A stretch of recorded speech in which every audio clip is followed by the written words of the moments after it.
नमो भगवते वासुदेवाय। ओम नमो भगवते वासुदेवाय। नारायणं नमस्कृत्य नरं चैव नरोत्तमं देवीं सरस्वतीं व्यासं ततो जयमुदीरयत्। शृण्वतां स्वकथा कृष्ण पुण्यश्रवण कीर्तन हृदयं तस्थो हि भद्राणि विधुनोति सुहृत्सतं नष्टप्रायेषु भद्रेषु नित्यं भागवत सेवया भगवती उत्तम श्लोके भक्तिर्भवति नैष्टकी कृष्णाय वासुदेवाय देवकी नंदनाय च नंदगोपकुमाराय गोविंदाय नमो नमः। जय श्री कृष्ण चैतन्य प्रभु नित्यानंद श्री अद्वैत गदाधर श्रीवासादि गौर भक्त वृंद। हरे कृष्णा कृष्ण कृष्ण हरे हरे हरे रामा राम राम हरे हरे। मूकं करोति वाचालं पंगुं लंघयते गिरिं यत्कृपातमहं वन्दे श्रीगुरुदीन तारणम्। नमो विष्णुपादाय कृष्णप्रेष्ठाय भूतले श्रीमते रामपद स्वामिनिति नामिने नमस्ते सरस्वती देव गौरवाणी प्रचारिणे निर्विशेष शून्यवादी पार्षदेश तारिणे नमां विष्णुपादाय कृष्णप्रेष्ठाय भूतले श्रीमते भक्तिवेदांत स्वामिनिति नामिने नमस्ते सरस्वती देव गौरवाणी प्रचारिणे निर्विशेष शून्यवादी पार्षदेश तारिणे। जगत गुरु शिला प्रभुपाद की जय। शिला गुरुदेव की जय। तो हरे कृष्णा, वेलकम। आज हम रीड कर रहे हैं Shrimad Bhagavatam canto 1 chapter number 5 और वर्स नंबर 10। तो मैं इसको रीड करती हूँ। नायद्वचश्चित्रपदं हरेर्यशो जगत्पवित्रं प्रगणित कर्हचित् तद्वायसं तीर्थमुशन्ति मानसा नायत्र हंसा उषुक्षया निर्मन्त्युशिक्षया नायद्वचश्चित्र पदं हरेर्यशो जगत्पवित्रं प्रगृहीत कर्हचित् तद्वायसं तीर्थम् उशन्ति मानसा नायत्र हंसा निर्मन्त्युशिक्षया। पूर्णिमा माता जी, आप रिसाइड करोगे वर्स को? हाँ जी, मैं करती हूँ। न यद्वचश्चित्रपदं हरेर्यशो जगत्पवित्रं प्रगणति न यद्वचश्चित्रपदं हरेर्यशो जगत्पवित्रं प्रगणित कर्हचित् तद् व्यासं तीर्थमुशन्ति मानसा न यत्र हंसा निर्मन्त्युशिक्षयाः। थैंक यू माता जी। तो हम इसका मीनिंग देखते हैं। एक सेकंड ये नीचे करके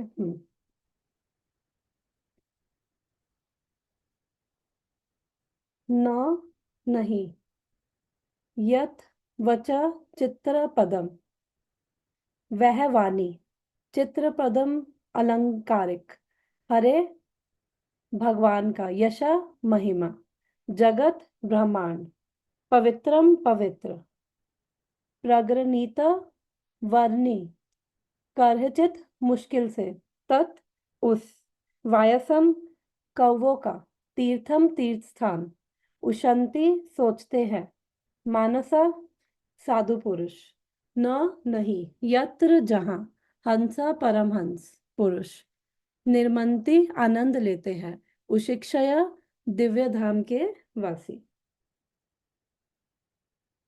जो वाणी संपूर्ण ब्रह्मांड के वायुमंडल को परिशुद्ध करने वाले भगवान की महिमा का वर्णन नहीं करती उसे साधु पुरुष कौवे के तीर्थ स्थान के समान मानते हैं। तीर्थ मिसिंग है इसमें से। चूंकि परमहंस पुरुष दिव्य लोक के वासी होते हैं अतः उन्हें ऐसे स्थान में कोई आनंद नहीं मिलता। तो हम एक बार ही देख लेते हैं चल क्या रहा है, इसका कंटेक्स्ट क्या है। एक सेकेंड इसको मैं तो ये चैप्टर है, इसका नाम है नारद जी's इंस्ट्रक्शंस ऑन श्रीमद् भागवतम। एक सेकेंड। तो हमने देखा था कि कैसे जो व्यास देव हैं, हमने पिछले 4th चैप्टर में पढ़ा था कि उन्होंने सारे वेद पुराण इतिहास और फिर महाभारत की भी रचना करी, और उसके बाद भी वो सेटिस्फाइड नहीं थे। फिर उनके जब वो सरस्वती नदी के किनारे पर बैठकर ध्यान कर रहे थे और उन्होंने देखा कि जो कलयुग अब आ रहा है और ये इसमें बहुत डिग्रेड होता जाएगा हर चीज, और उन्होंने देखा कि लोग श्रद्धा विहीन हो जाएंगे और सतोगुण की कमी हो जाएगी, और उन्होंने ऐसा देखा कि बहुत सारे अभाव हो जाएंगे कलयुग में। तो उन्होंने सोचा कि अब लोगों के वेलफेयर के लिए क्या करना चाहिए, इसलिए उन्होंने सोचा कि अब जो लोग हैं अपने कर्मों को कैसे शुद्ध करेंगे। इस वजह से उन्होंने वेदों को डिवाइड किया था। पहले एक ही वेद था, फिर 4 पार्ट में डिवाइड किया, फिर पुराण और फिर महाभारत की रचना करी। उसके बाद भी वो संतुष्ट नहीं हुए। उन्होंने सोचा कि मैंने तो सबके वेलफेयर के लिए सोचा है, बहुत स्ट्रिक्ट वाउज मैंने फॉलो किए हैं और गुरु परंपरा में मैंने सब कुछ किया है, तो फिर भी मेरे अंदर सेटिस्फैक्शन क्यों नहीं है। फिर वर्स नंबर 30 में वो ये उन्होंने ये भी सोचा कि क्या मैंने भक्ति को सफिशिएंटली ग्लोरीफाई नहीं किया। फिर ये चैप्टर स्टार्ट होता है और फिर उनके गुरु नारद जी आते हैं, और लास्ट 4th चैप्टर के लास्ट 2 श्लोकों में ही उनका आगमन हो गया था। फिर इस चैप्टर के स्टार्टिंग में हमने पढ़ा कि नारद जी आए, उन्होंने उनको आसन देकर रिस्पेक्टफुली उनको वर्शिप किया, और उसके बाद फिर नारद जी उनसे क्वेश्चन करते हैं कि आप तो मन और शरीर से पहचान नहीं करते हो, फिर आप क्यों दुखी हो। और आपने तो ना केवल आपने इतना अद्भुत ग्रंथ जो है महाभारत, आपने उसको भी लिखा है, महाभारत को भी, और फिर भी आप डिससेटिस्फाइड हो। और आपने निर्विशेष ब्राह्मण है, आपने ना केवल उसको लिपिबद्ध किया है, लिखा है, बल्कि आपने उसका अनुभव करके लिखा है। तो फिर क्या कारण है, फिर तो आपको डिससेटिस्फाइड नहीं होना चाहिए। फिर व्यास देव जी उनको बोलते हैं कि आपने बिल्कुल ठीक बोला है, जो जो भी आपने बोला है, लेकिन क्योंकि आप अगाध बोध है। फिर उन्होंने नारद जी को ग्लोरीफाई किया, अपने गुरु को, कि आप अगाध बोध हैं और आप जो ब्रह्मा जी के पुत्र हैं, और आप सब कुछ जानते हैं, आप आत्म साक्षी। हमने उनकी क्वालिटीज पढ़ी थी कि वेद समस्त गुह्यम, और फिर और आप सब कुछ जानते हैं। कैसे जानते हैं, 6th वर्ष में हमने पढ़ा था क्यों जानते हैं, क्योंकि आप उन भगवान की आराधना करते हैं जो सृष्टि का पालन संहार और क्रिएटर मेंटेनर और डिस्ट्रक्टर है, उसके साथ साथ वो भगवान तीनों गुणों से परे हैं। आप ऐसे भगवान की आराधना करते हैं, इसलिए आप सब कुछ जानते हैं, आप अगाध बोध हैं, और आप फिर तीनों लोकों में विचरण कर सकते हैं। और आप एवात्मा साक्षी कि आप जैसे अंतश्चरो वायु और एवात्मा साक्षी की, जैसे जो वायु है वो हर जगह प्रवेश कर जाती है, तो वैसे ही आप हर एक के वो उसी तरह आप हर एक के हृदय की अंदर की जो बात है वो आप जानते हो। और इसलिए अब आप जो मेरे अंदर डेफिशिएंसी है, अब आप उसको मुझे बताओ। तो फिर उसके बाद वर्स नंबर 8 और 9 में फिर नारद जी ने डायरेक्टली वो पॉइंट पे आए और उन्होंने बोला कि आपने जो भगवान है उनकी महिमा को सफिशेंटली नहीं बताया है। फिर उन्होंने 9th में बोला कि ऐसा नहीं है कि एक्चुअली पुराणों में हमारे या वेदों में भगवान की महिमा नहीं है, लेकिन फिर उन्होंने 9th में बोला कि जो आपने जो है धर्म अर्थ काम मोक्ष, ये 4 जो पुरुषार्थ हैं, आपने उनको ग्लोरीफाई किया है। और कहीं कहीं जब जो भी भगवान की महिमा भी है बोली है, तो वो केवल ये धर्म अर्थ काम मोक्ष के लिए ही बोली है, तो इतना एक्सप्लिसिटली आपने भगवान की महिमा नहीं बोली है। तो इसलिए अब हम वापस आते हैं अपने वर्स पे। ये थी बैकग्राउंड।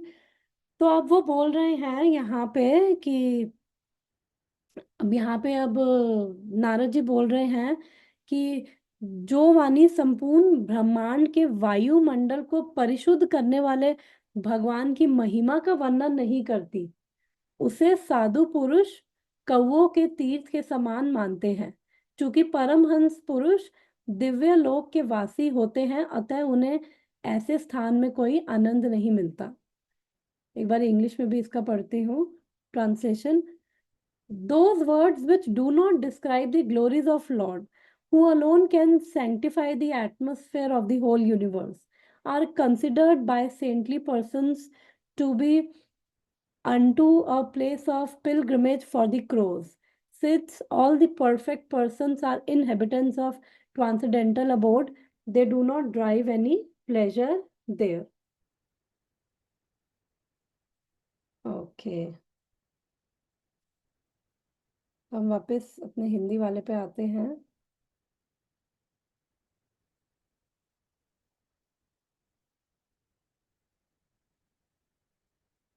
तो अब लिंक हम समझ पा रहे हैं कि क्योंकि अब यहाँ पे नारद जी ने बोला है कि क्योंकि आपने सफिशिएंटली ग्लोरीफाई नहीं किया भगवान की महिमा को, और ऊपर से फिर पिछले श्लोक में बोला कि धर्म अर्थ काम मोक्ष को आपने बहुत ज्यादा वो एक्सप्लिसिटली उसके बारे में बताया है। तो वो पढ़ के जो पिछले श्लोक में हमने जाना था कि धर्म अर्थ काम मोक्ष हमारे जो है शास्त्रों में है, वो अगर वो उनको पढ़ेंगे भी लोग।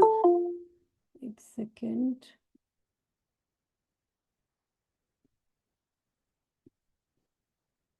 हरे कृष्णा खुशी।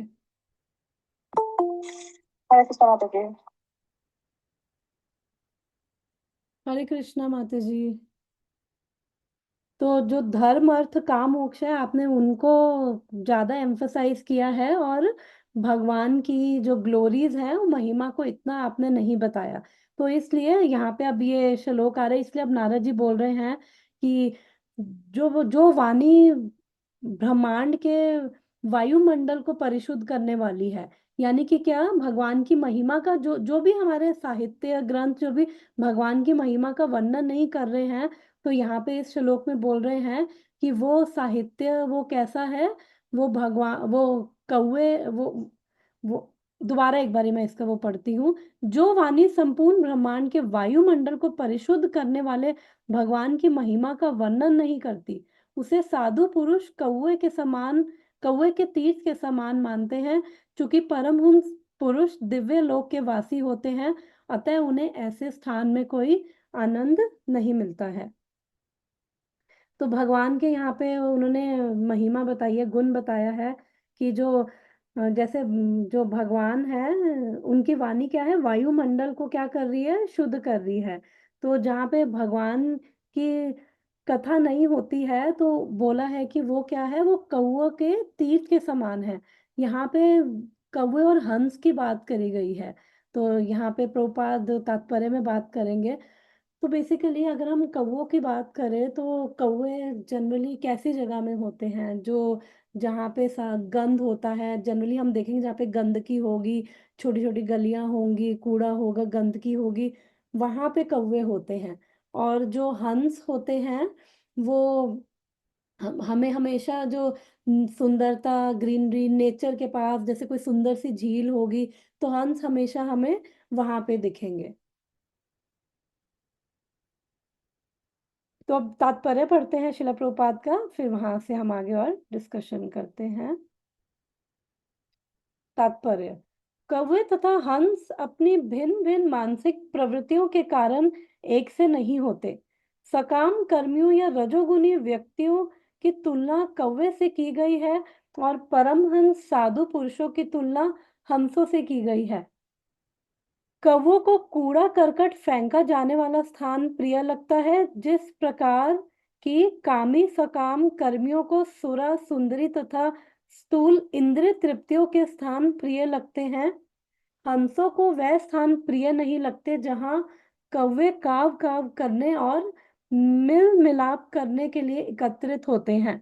वह इसके बजाय प्राकृतिक छटा वाले स्थानों में देखे जाते हैं, जहां निर्मल जल का आगार होता है और जिसमें प्राकृतिक सौंदर्य के नाना रंग के कमलों का की नाल सुशोभित रहते हैं।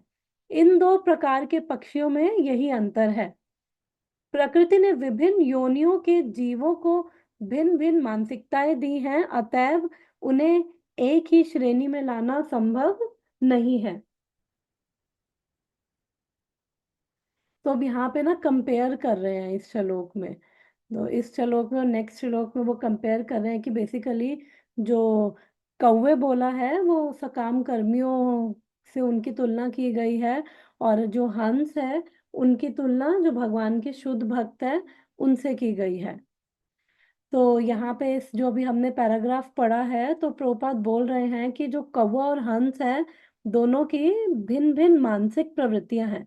अगर हम देखें तो सारे जीव तो वैसे भगवान के ही अंश है, चाहे कौवा हो, चाहे हंस हो, चाहे हम मनुष्य हो, चाहे कोई भी हो, सब सच्चिदानंद है। जीव का मतलब, क्योंकि जो अंदर हमारे अंदर जो ये आत्मा है वो सच्चिदानंद है। बाकी जो ऊपर के जो शरीर हैं वो सबके भिन्न भिन्न हैं, और फिर भिन्न भिन्न शरीर हैं और भिन्न भिन्न अलग अलग प्रकार की मानसिकताएं हैं। वो जैसे पिछले जन्मों के कर्म हैं, संस्कार हैं, उसके अकॉर्डिंग वो सारे भिन्न भिन्न मानसिकताएं हैं। तो यहाँ पे वो बोल रहे हैं कि कौवे और जैसे कौवे और हंस देखे ना बिल्कुल ऑपोजिट है। कौवे के अगर हम कलर देखें ना तो वो एकदम काला रंग का होगा, हंस एकदम सफेद रंग का होता है, तो इसलिए बिल्कुल ब्लैक एंड व्हाइट, बिल्कुल ही पर्सनालिटी भी डिफरेंट है। तो बेसिकली यहाँ पे जो बोला है कौवा और हंस बेसिकली उनकी मेंटालिटी के बता रहे हैं, क्योंकि जो सकाम कर्मी हैं या प्रोपद लिख रहे हैं या रजोगुनी व्यक्ति हैं, इसलिए कौवे से तुलना की गई है, बिकॉज उनकी मेंटालिटी क्या है। यहाँ पे प्रोपाद लिख रहे हैं कि जिस प्रकार की कामी सकाम कर्मियों को सुरा सुंदरी तथा स्थूल इंद्रियों के स्थान प्रिय लगते हैं, क्योंकि जब रजोगुण और तमोगुण जब प्रधान होता है, तो रजोगुण में क्या होता है कि बहुत सारी हमारी डिजायर्स होती हैं, तृष्णा होती है, डिजायर्स, अटैचमेंट जो जो नहीं है उसके लिए बहुत स्ट्रांग डिजायर्स होती है, और जो है उसके लिए अटैचमेंट होती है। और रजोगुण में प्रमाद, आलस, निद्रा। तो बेसिकली जब जब रजोगुण और तमोगुण प्रधान होता है, वो वैसी जब मेंटालिटी होती है, तब सारा जो कॉन्शियसनेस होती है किस तरह में होती है, सुरा सुंदरी तथा स्थूल इंद्रियों के स्थान। तो यहाँ पे वो बोल रहे हैं take pleasure in wine, women and places for gross sense pleasure. क्योंकि जब इतनी वो हैंकरिंग्स होंगी, इतनी डिजायर्स होंगी, और तो उसकी वजह से सारी कॉन्शियसनेस इन्हीं चीजों में रहेगी। तो कई बार हमें ऐसा लगता है कि हम लोग एक्चुअली लिमिटेड फ्री विल है, हम सब जानते हैं कि लिमिटेड हमारे पास स्वतंत्र इच्छा है, और हमें लगता है कि हम अपनी मर्जी से ऑपरेट कर रहे हैं इस भौतिक संसार में। बट एक्चुअली में ऐसा नहीं है, क्योंकि हमारी जो भी प्राइमरी क्वालिटीज हैं, जो भी हम देख रहे हैं, जो भी हम सुन रहे हैं, टच कर रहे हैं, स्मेल कर रहे हैं, हमारा लाइफस्टाइल है, हमारा एटीट्यूड, हमारा बिहेवियर, ये सब किससे इन्फ्लुएंस हो रहा है? जो ये प्रकृति के तीन गुण हैं, सतोगुण है, रजोगुण है, तमोगुण है। तो ये बेसिकली उन उनके ही अंदर स्वतः, एक तरह से देखा जाए तो लिमिटेड स्वतंत्र इच्छा है, लेकिन दूसरे अगर नजरिए से देखे तो वो भी नहीं है, क्योंकि प्रकृति के तीन गुण ही तो नचा रहे हैं, और हम उनमें बंधे हुए हैं। तो जो भी हमारा जैसा भी लाइफस्टाइल है, एटीट्यूड है, जैसा भी बिहेवियर है, तो वो बेसिकली तीन गुणों के प्रभाव, तीन गुणों से प्रभावित है। जैसा जो गुण प्रधान होगा उसी हिसाब से भी हमारे फिर कार्य होते हैं, हमारी फिर मेंटालिटी भी उसी हिसाब से होती है। तो इसलिए बोला जाता है कि कम से कम सतोगुण में आना चाहिए। रजोगुण और तमोगुण से जो साधक है उनको ऊपर उठ के सतोगुण में आना चाहिए, अदरवाइज फिर सारी चेतना क्या होगी, जो मतलब इन्हीं चीजों में रहेगी कि शरीर को कैसे कंफर्टेबल किया जाए, और सारे हमारे एफर्ट्स, हमारे एक्शंस भी केवल इसीलिए होंगे, हमारी कॉन्शियसनेस भी केवल इतनी ही रह जाएगी, इससे ऊपर सोच नहीं पाएंगे। तो इसलिए यहाँ पे उनको, जो सकाम कर्मी हैं जिनकी कॉन्शियसनेस केवल बस इसी में ही एब्जॉर्ब्ड है, तो इसलिए उनको कौवा बोला गया, क्योंकि ऐसे जो कौवों का तीर्थ होगा, यानी कि जहाँ पे, वहां पे कभी जो परम हंस है, परम हंस यानी कि भगवान के जो शुद्ध भक्त हैं, वो वहां पे कभी भी उनको आनंद नहीं मिलेगा ऐसी जगह पे। तो इसलिए यहाँ पे वो कंपैरिजन किया गया है। तो अगर हम वैसे बात करें साधक स्टेज की, क्योंकि अभी हम साधना के स्टेज पर है, साधक हैं हम, जिन बोला जाता है ना प्रैक्टिसिंग डिवोटीज, अभी हम प्रैक्टिस कर रहे हैं। तो साधना के स्टेज पे क्या होता है कि अभी ना तो कौवे हैं पूरी तरह, ना पूरी तरह हंस है, तो एक तरह से कह सकते हैं कि बीच के हैं, कौवे और हंस के बीच के।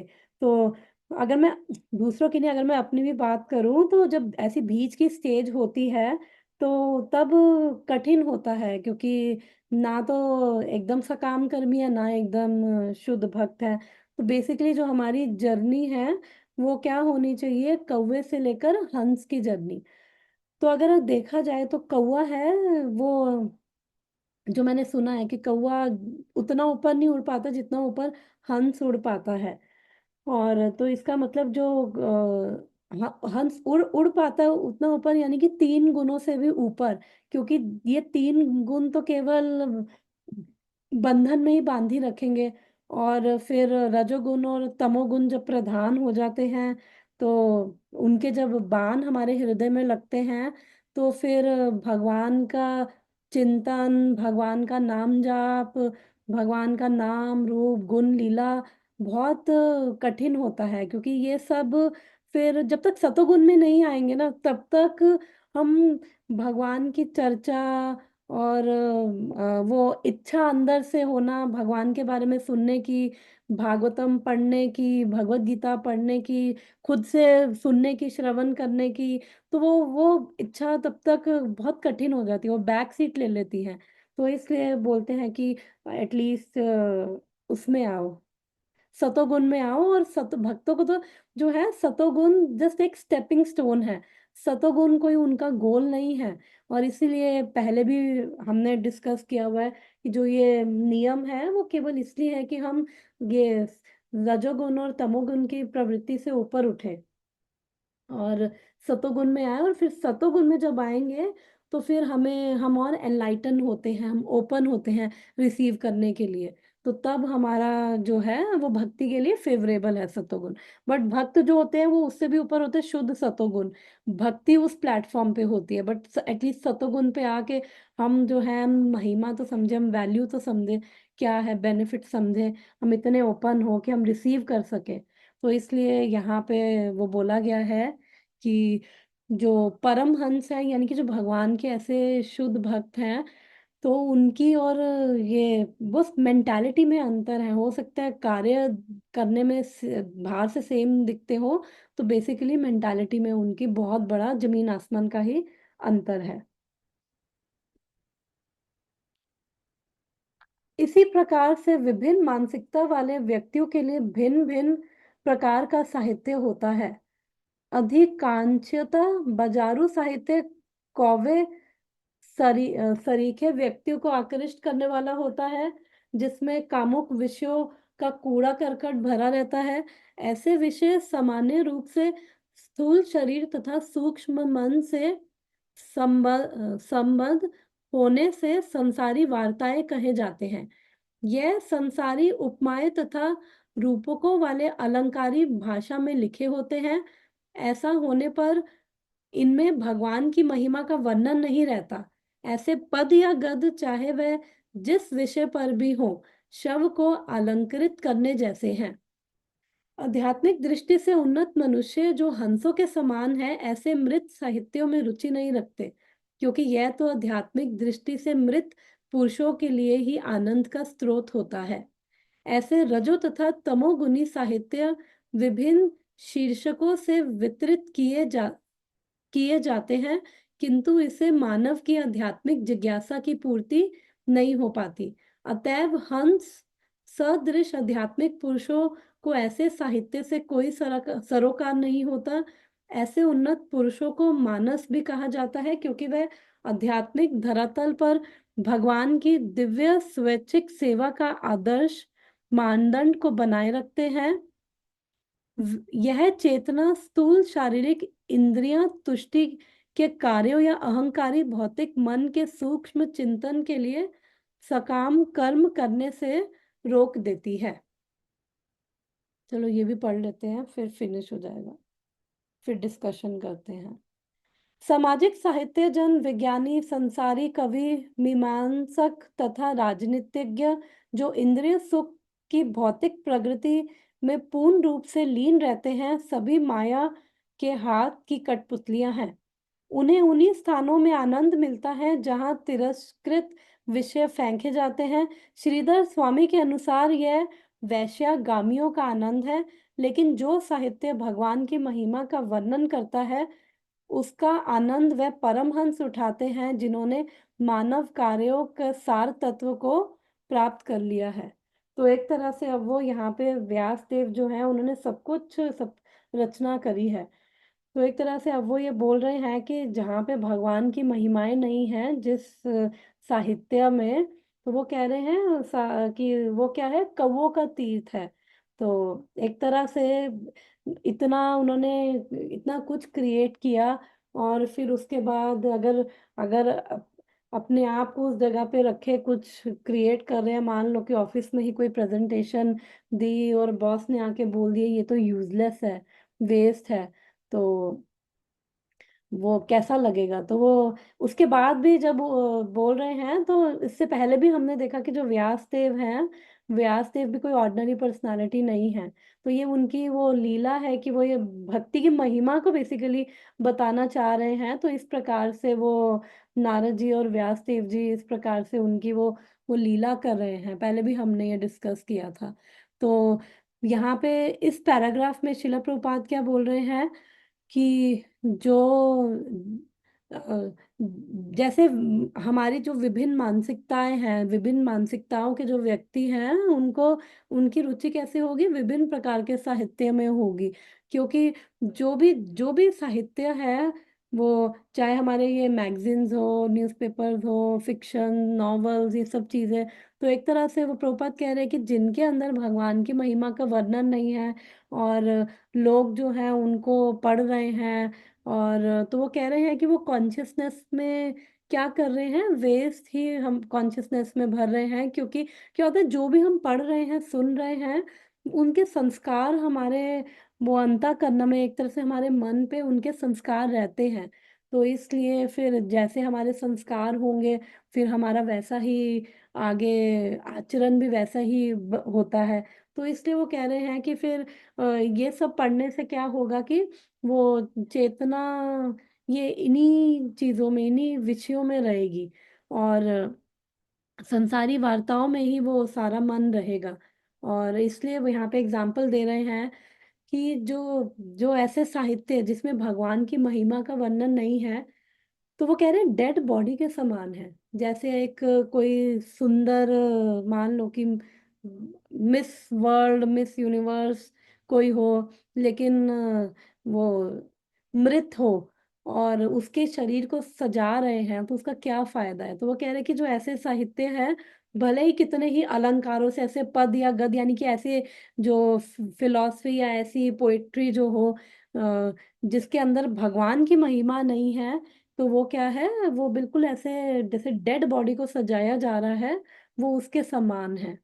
और फिर जो उन आध्यात्मिक दृष्टि से जो उन्नत है, वो क्या है, हंसों के समान है। क्योंकि हंस जो है, वो कभी भी गंदगी के स्थान पे नहीं जाता है। वो हमेशा जहाँ पे साफ सुथरा होगा, और उसका इवन जो जो मैंने सुना है कि हंस का जो खाना भी होता है, वो क्या होता है, लोटस स्टेम वगैरह, वो यही खाता है। और इवन कीड़े मकोड़े भी नहीं खाता। कौवा जो है, वो ऐसा गंद खाएगा। और कई बार मेरे को याद है, मैंने बचपन में देखा था, कहीं पे चूहा मर जाता था तो कौवा वो चूहे को बीक मार मार के वो कई बार उठा के लेके जा रहे हैं मरे हुए चूहे को। तो इसलिए जो ऐसा जो हंस होंगे वो ऐसी गंदगी वाली जगह पे, यानी कि इस तरह के ऐसे साहित्यों में कभी वो रुचि नहीं लेंगे जो हमारी जहाँ पे भगवान की महिमा ना हो। तो इ- इसलिए वो बोला है कि ऐसा साहित्य क्या है, डेड बॉडी को जैसे सजा रहे हैं उसका क्या फायदा है। तो कितना भी सजा लो डेड बॉडी को, फर्क क्या पड़ेगा उससे। तो यहाँ पे यही कह रहे हैं क्योंकि जो मन है, और बेसिकली जो इस वर्स से मिल रहा है, यही सेम चीज, यही शिला विश्वनाथ चक्रवर्ती ठाकुर भी अपनी जो टीका है उसमें भी यही वो देते हैं कि ये डेड बॉडी वाला सेम वो एग्जाम्पल से वो एक्सप्लेन कर रहे हैं। और फिर अपनी कमेंट्री में शिला विश्वनाथ चक्रवर्ती ठाकुर जो हैं फिर वो और भी बोल रहे हैं कि जो एक भागवतम का उन्होंने श्लोक बोला, और उसमें आई थिंक फोर्थ कैंटो का था, कि कह रहे कि जो भगवान है, भगवान के हृदय में हमेशा भक्त रहते हैं, और भक्तों के हृदय में हमेशा भगवान रहते हैं। और तो इसलिए जो ऐसे शुद्ध भक्त हैं वो कभी भी इन चीज़ों में रुचि नहीं लेते हैं, और जहाँ पे भगवान की महिमा का वर्णन ना हो। और फिर उन्होंने अपनी कमेंट्री में, उनकी टीका में उन्होंने ये भी लिखा था कि अगर तो फिर अब व्यास देव बोल सकते हैं कि अब पद्म पुराण में अब आप कह रहे हो कि जहाँ पे भगवान की इतनी महिमा नहीं है, अब अलग अलग पुराणों में ऐसा नहीं है कि बिल्कुल महिमा नहीं है, भगवान की महिमा तो आ रही है। इवन श्रीमद् भागवतम में भी फिर उन्होंने वो एक भागवतम से स्टोरी, वो मुझे नाम नहीं याद आ रहा, वो कौन से राजा थे, जो अम्बरीश महाराज के वो पिता थे, और उनका उन्होंने वो कोर्ट रेफरेंस दिया शिला विश्वनाथ चक्रवर्ती ठाकुर ने, कि जो ये आई थिंक नाभाग थे, और उनका पुत्र का नाम भी ना थोड़ा सिमिलर था, मुझे नाम थोड़ा इतना वो नहीं है। तो उनके चार पुत्र भी थे, तो उनमें से एक पुत्र वो ऋषि के आश्रम में वो शिक्षा वगैरह लेने गया, तो बाकी तीन पुत्रों ने सोचा कि अब वो संन्यास ले लिया उसने, वो आएगा नहीं, तो उसने प्रॉपर्टी वगैरह जो थी, वेल्थ अपने में बांट ली। तो उन्होंने कहा ऐसे श्रीमद् भागवतम में भी तो अब ऐसे आ रहे हैं, ये इस प्रकार की जो हम कथा आ रही है। तो उन्होंने कहा कि अगर श्रीमद् भागवतम में आ रही है तो वो हर कथा श्रीमद् भागवतम में जो है, या तो वो भगवान के गुणगान का वर्णन कर रही है, या फिर भगवान का वो लीला का कुछ वर्णन कर रही है। चाहे हम गजेंद्र मोक्ष पढ़े, चाहे हम कुंती महारानी की प्रार्थनाएं पढ़े, अजामिल के बारे में पढ़े, प्रचेताओं के बारे में, और कोई भी हम अगर श्रीमद् भागवतम में देखेंगे तो उसके अंदर जो कथा का जो उसका एसेंस है वो क्या है, वो केवल हरि जो है भगवान है, उनकी लीलाओं का वर्णन, उनका उन्हीं का ही गुणगान करना है, जो भी भागवतम में कथा आ रही है। फिर उन्होंने शिला विश्वनाथ चक्रवर्ती ठाकुर बोल रहे हैं कि अगर, इसलिए जिस भी पुराणों में जहां भी ये भगवान की महिमा आ रही है, तो वो भी क्या है, वो कौओं का तीर्थ नहीं है, वो भी परमहंसों का ही वो विषय है। क्योंकि जहां जहां भगवान की महिमा हमारे पुराणों में हुई है, वहां वहां वो क्या है, वो कौओं का तीर्थ नहीं है, क्योंकि वहां पे भगवान की महिमा वर्णन हो रही है। और फिर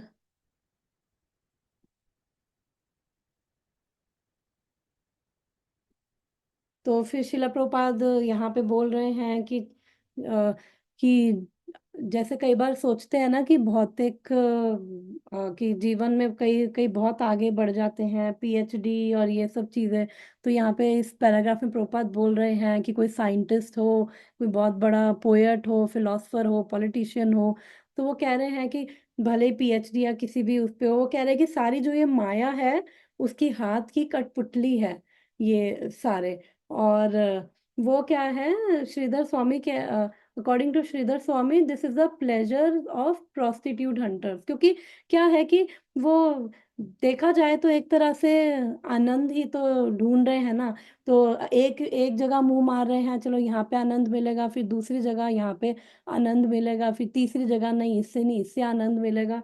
तो यही सभी तो बस ढूंढ रहे हैं कि आनंद कहाँ पे मिलेगा। और आनंद भी कहाँ ढूंढ रहे हैं, इन भौतिक चीजों में। जो प्रहलाद महाराज बोलते हैं कि चबाए हुए को चबाना, सेवंथ कैंटो में बोलते हैं कि जो चबाया जा चुका है बस उसी को ही चबाई जा रहे हैं। कि जैसे गन्ने का रस होता है, उसको बार बार मशीन में गन्ना डाला जाए तो उसका रस पूरी पूरी तरह निकल जाएगा, जो वो एकदम उसका वो एंड प्रोडक्ट बचता है। तो अगर बार बार फिर उसको मशीन में डालते रहे तो उसमें से क्या निकलेगा, निकलेगा ही नहीं कुछ। तो ऐसा ही, ऐसा नहीं है कि इस जन्म में कुछ अलग चीजें कर रहे हैं, क्योंकि पिछले जन्मों में भी यही सब किया है। और इस जन्म में क्योंकि उसका अभ्यास बना हुआ है, तो इसलिए इस जन्म में भी हम वही सेम चीजें कर रहे हैं, वही भोग और वही सब। मैंने कुछ स्लाइड्स बनाई थी पर मैं उस समय भूल जाती हूँ। तो बेसिकली फिर वो बेसिकली जो हमें अभी ये जो जर्नी तय करनी है, तो यहाँ पे इस वर्स में वो बोल रहे हैं कि जो ये कौवे से हंस की जर्नी हमें तय करनी है। तो जो मैंने बोला था कि ये कौवे से हंस की जर्नी, यानी कि अभी जो साधक स्टेज होती है, उस स्टेज में थोड़ा ब्लैक एंड थोड़ा थोड़ा ब्लैक एंड वाइट रहता है, मिक्सचर रहता है, कौवे का भी है, थोड़ा हंस का भी है। आधा पंख हंस का हो सकता है, आधा साइड कौवे की हो सकती है, क्योंकि अंदर अभी जो अनर्थ है वो पूरी तरह से गए नहीं हैं। और लेकिन एक अच्छी चीज है कि भगवान की महिमा सुनने की अंदर हृदय में वो एक इच्छा है, भगवान के नाम जाप कर रहे हैं। तो अब जो जो साधक है वो ये जर्नी है, कौवे से हंस की जो जर्नी है, तो उसके लिए वो आई थिंक भक्ति रसामृत सिंधु में भी आता, नारद पंचरात्र का ये श्लोक है बेसिकली। तो वो कह रहे थे ये कैसे की जाए ये जर्नी, मेन पॉइंट तो यही है हमारी, ये जर्नी कैसे की जाए। तो एक श्लोक आता है, सर्वोपाधि विनिर्मुक्तम तत् प्रत्वेना निर्मलम ऋषिके ऋषिकेना ऋषिकेशा सेवनम भक्तिरुच्यते। कि जो भक्ति है, जो अपनी इंद्रियों को भगवान की सेवा या भक्ति में लगाता है, तो उसके दो बेनिफिट होते हैं। पहला बेनिफिट है कि जो हमारी ये मटेरियल डेजिग्नेशंस है, जो हमारी ये उपाधियां हैं, वो वहां से हम फ्री हो जाते हैं। और दूसरा है कि हमारी जो इंद्रियां हैं वो शुद्ध हो जाती है। तो अगर हम ये उपाधियों की बात करें, तो ये उपाधियां हमारी, जो भी हम सोच, जो भी हमारी रोल्स और रिस्पॉन्सिबिलिटीज, जो भी हम अपने आप को सोच के बैठे हुए हैं कि आई एम मैन वुमेन, हम सब जानते हैं कि इतना तो हम सब अब बार बार सुन के जान चुके हैं कि हम हर लेक्चर में, हम हमारे गुरुजन प्रभुपाद अपने ग्रंथों में लिखते हैं कि हम शरीर नहीं, हम आत्मा है। तो वो हमारी फाउंडेशन है। और उसके ऊपर, ये फाउंडेशन ये है, उसके ऊपर जो भी हमारे रोल्स और वो हैं जिसको हम, जिनसे हम अपनी पहचान कर रहे हैं एक्चुअली, तो वो सारी क्या है, हमारी उपाधियां हैं। और तो जब हम इंद्रियों को भगवान की भक्ति में लगा रहे हैं, जैसे हम कानों से भगवान के बारे में सुन रहे हैं, जीवा से भगवान का नाम जाप कर रहे हैं, और भगवान का प्रसाद खा रहे हैं, और और हम आंखों से भगवान के दर्शन, तो जैसे हम अपनी इंद्रियों को वो लगाते हैं। तो हमने भगवत गीता के थर्ड चैप्टर में भी हियरार्की पढ़ी थी कि कि सबसे नीचे हमारी क्या होती है, इंद्रियां हैं, उसके ऊपर मन है, उसके ऊपर बुद्धि है। जैसे एक वो रथ है और घोड़ा, जो हम भगवत गीता के जो अगर बुक के ऊपर जो पिक्चर बनी हुई है, वो घोड़ा है और पांच घोड़े हैं। हाँ, पांच घोड़े हैं और लगाम है। तो उस तरह से हमारी जो इंद्रियां हैं उसकी अगर हियरार्की देखें, तो सबसे नीचे इंद्रियां हैं, उसके ऊपर जो लगा इंद्रियां यानी घोड़े, जो लगाम है वो मन है। मन के ऊपर जो ये सारथी है, वो क्या है, हमारी बुद्धि है। और जो पैसेंजर उस रथ पे बैठा हुआ है वो हमारी आत्मा है। तो हियरार्की भी ऐसे चलती, इंद्रियां सबसे नीचे हैं, लेकिन वो भगवत हमने थर्ड चैप्टर में पढ़ा था कि इतनी बलवान है ये इंद्रियां कि ये अगर एक भी इंद्री इधर उधर हो गई तो ये खींच के ले जाती है, वो घोड़े खींच के ले जाएंगे वो। और जो अगर मन कमजोर होगा तो वो चला जाएगा, इंद्रियों के साथ चला जाएगा। और बुद्धि भी बेचारी अगर इतनी स्ट्रांग नहीं होगी तो वो भी मन के साथ खिंची चली जाएगी। और इस तरह से हमारा जो है वो रथ है आराम से गड्ढे में जाएगा। तो इसलिए तो बट सबसे देखा जाए तो इंद्रियों से ऊपर मन है। मन पूरे टाइम बस उसका यही है कि एक्सेप्ट और रिजेक्ट करना कि हाँ अब ये चाहिए अब ये नहीं चाहिए है। तो जैसे हमारी अपने वो स्मृतियां हैं, संस्कार हैं, जो हमारी एक सीडी की तरह है, एक तरह से अगर हम उसको इमेजिन करें कि एक सीडी पे सारी रिकॉर्डिंग है। तो वो इवेंट्स भले ही भूल गए हों लेकिन वो संस्कार सारे हैं, वो सारी मेमोरी, वो स्मृतियां, मतलब वो इम्प्रेशंस हैं, बेसिकली इम्प्रेशन सारे हैं।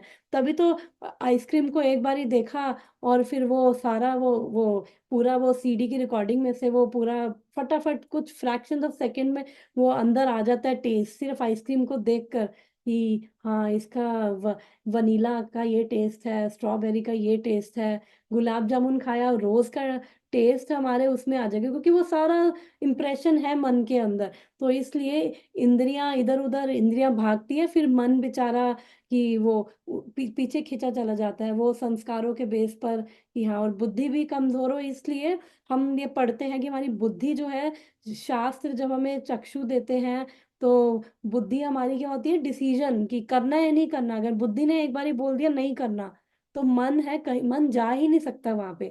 तो इसलिए बुद्धि का स्ट्रांग होना जरूरी है। जो सारथी है वो लगाम अगर हाथ में पकड़ के रखेगा तो इंद्रियां इधर उधर नहीं जा पाएगी। तो इसलिए हमारी जब ऐसे बुद्धि जब है हमारी, जब हम ये क्यों हम ज्ञान ले रहे हैं भगवत गीता भागवतम, इसलिए ताकि जो हमारी जो ये बुद्धि है ये सही तरह के वो डिसीजंस ले सके।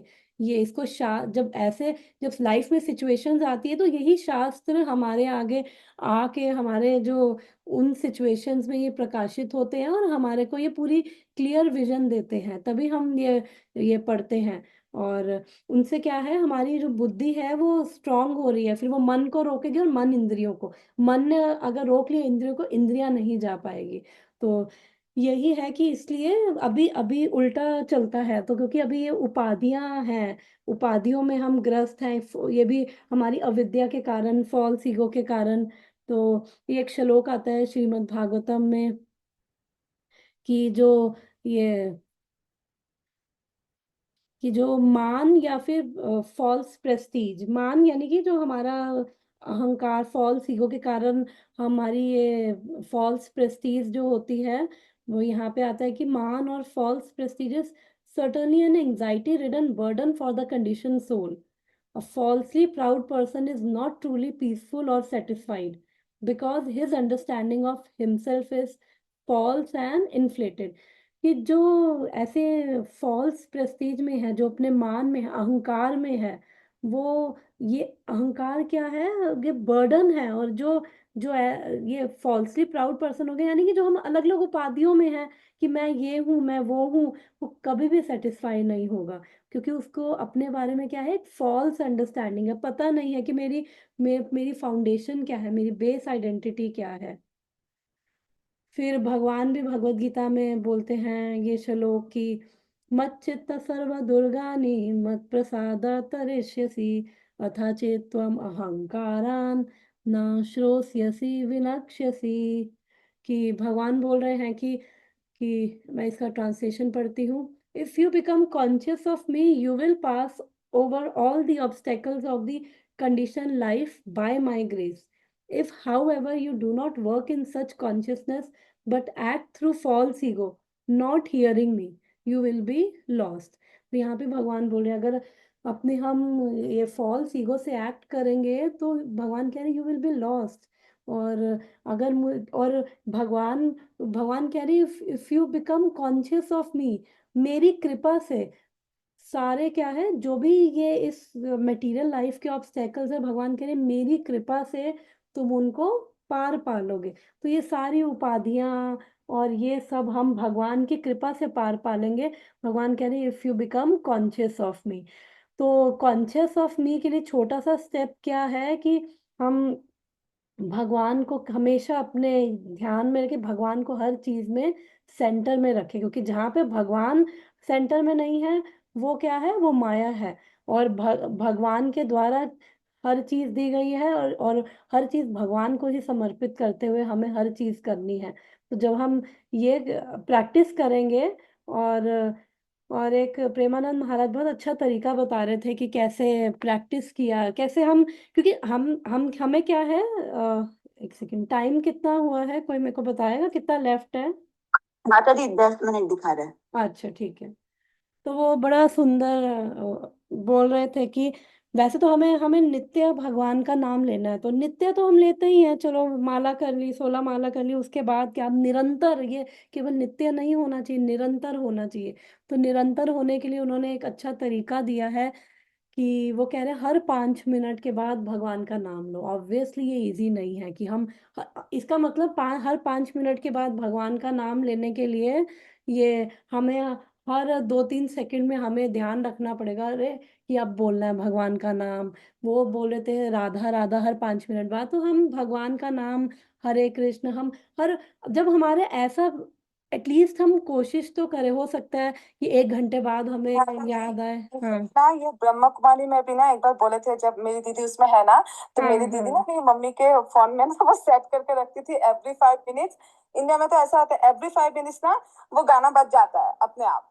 तो अच्छा, रिमाइंड वो फोन पे लगा देते होंगे। हाँ अच्छा, हाँ। तो देखो कितना अच्छा तरीका है ना कि वो उन्होंने बोला कि हर 5 मिनट, एटलीस्ट जब हमारे मन में ये रहेगा हर 5 मिनट बाद भगवान का नाम लेना है, तो हो सकता है शुरू में ये इजी ना हो, हर 5 मिनट में भगवान, क्योंकि ये तो, इसका मतलब तो निरंतर ही चल गया, अगर हर 5 मिनट बाद, इसका मतलब तो वो कॉन्शियसनेस क्या होगी, तो यही तो हो गया, भगवान कह रही है if you become conscious of मी।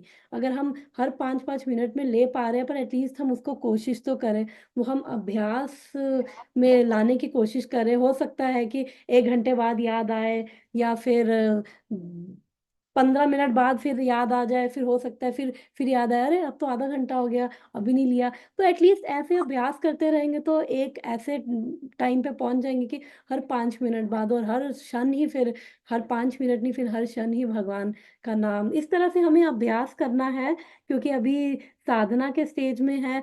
और फिर जो हमने अभी भागवतम में भी जब जो प्रेयर्स पढ़ती हूँ, शृण्वताम स्वकथा कृष्णा पुण्य श्रवणा कीर्तना हृदयंतस्थो हि अभद्राणि विधुनोति सुहृत् सतम। तो जब हम नित्य और नित्यम भागवत सेवया, ये एक और श्लोक भी जो पढ़ती हूँ कि जब हम नित्य ये भागवतम को सुनते हैं, और नित्यम भागवत सेवया में हम जब ऐसे भगवान के शुद्ध भक्तों की भी सेवा कर पा रहे हैं, भागवतम को भी सुन रहे हैं, और उससे क्या होगा, उनकी कृपा होती है।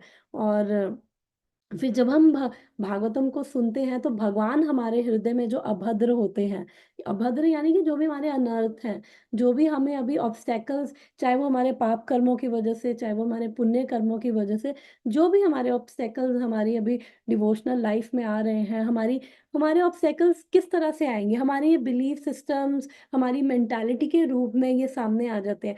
तो कई बार हम इतने रिजिड हो जाते हैं, हम ओपन नहीं हो पाते हैं। तो ये हमारे सारे जो सर्किट अभी इधर उधर गलत जुड़े हुए हैं, ये बिकॉज ऑफ, इसलिए क्योंकि हमारे संस्कारों की वजह से ऐसे बिलीफ सिस्टम, ऐसी मेंटालिटी बन चुकी है कि, क्योंकि सबसे कठिन क्या होता है, स्वभाव को बदलना, ट्रांसफॉर्मेशन, जो हृदय में ट्रांसफॉर्मेशन लाना है। तो ये हृदय में ही ट्रांसफॉर्मेशन लाने की बात कर रहे हैं कि कौवे से कैसे हंस की ओर जाया जाए।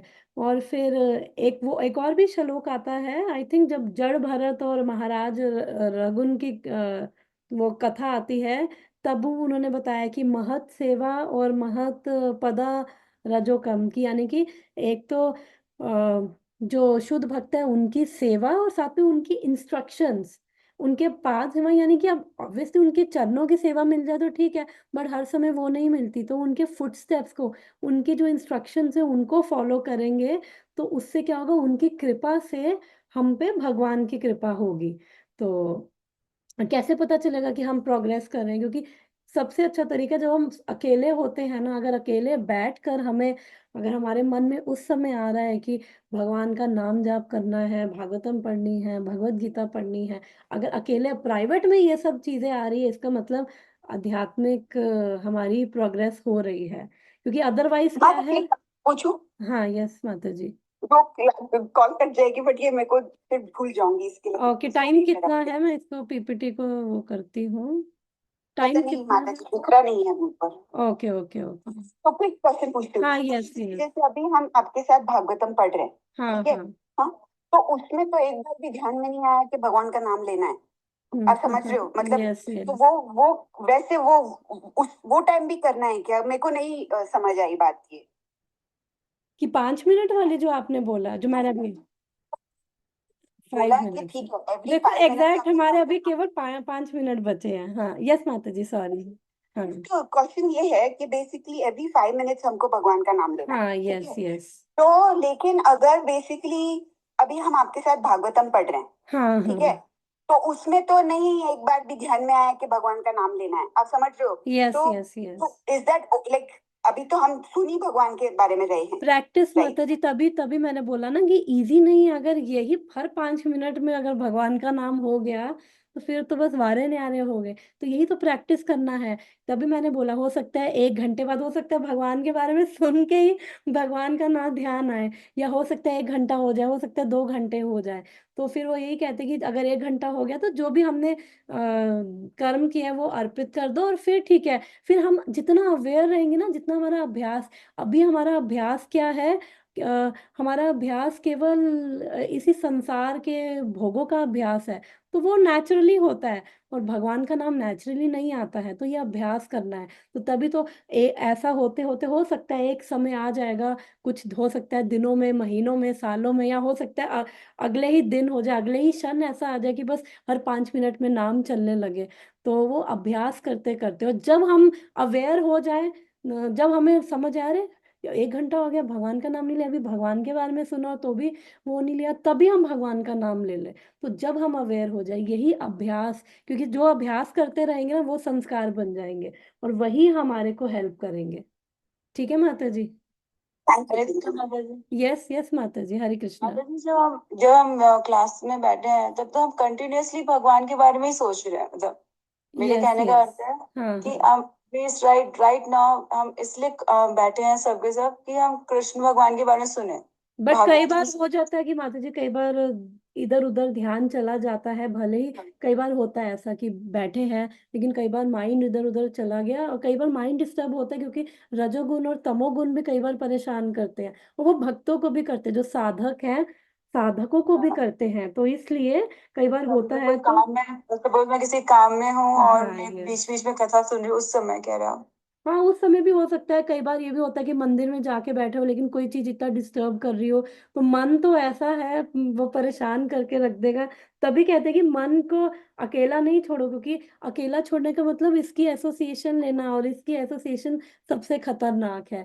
और मन को कहीं माता ना जी, कहीं हम लगा ही रखे भगवान, चाहे अगर नहीं लेक्चर सुनना तो कीर्तन लगा लिए, जो भी चीज, कुछ भी, या फिर एटलीस्ट अगर उतना भी नहीं मन हो रहा तो एक बाहर जाके नेचर में एक वॉक लेके आओ, ताकि थोड़ा सतोगुण में आए, और सतोगुण में आए तो फिर ठीक है, फिर चलो थोड़ा कीर्तन या कुछ भी टॉक, किसी से, किसी भक्त से बात कर लिया, ताकि वो थोड़ा सा हमारा वो जो भी डिवोशनल स्टिमुला है हमें उस समय मिल जाए। जब कई बार ऐसा होता है कि मन हमें परेशान कर देता है, तो उस समय माता पहले जी, सतोगुण हाँ। में आके फिर हम। यस माता जी। तो उसमें ना वो अमोघ लीला प्रभु जी का मैं सुन रही थी भगवद हाँ गीता। जी।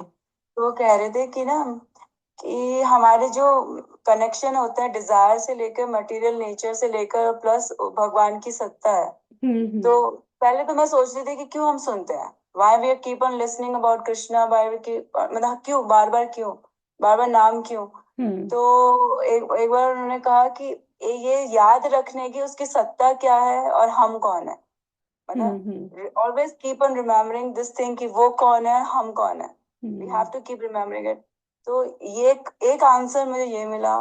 प्लस एक एक चीज और मुझे समझ में आई कि मैं क्यों हम कैसे सोचें कि हम काम भगवान की अनुमति मतलब भगवान की खुशी के लिए कर रहे हैं।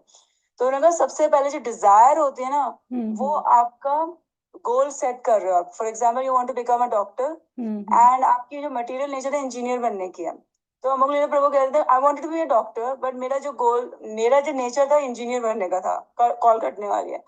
देन तो ही बिकेम एन इंजीनियर, भगवान की अथॉरिटी भी है, तो then became an engineer. Similarly तो कट जाएगी, अगली बार करते हैं बात। हाँ, यस तो yes desire should be Krishna prem, हाँ तो बाकी यस सब यस भगवान संभाल लेंगे, it's like that. Yes yes yes, तो एटलीस्ट वो डिजायर अंदर से आती रहे हमारी। Yes, thank you so much everyone. Granthraj Shrimad Bhagavatam की जय, शिला प्रभुपाद की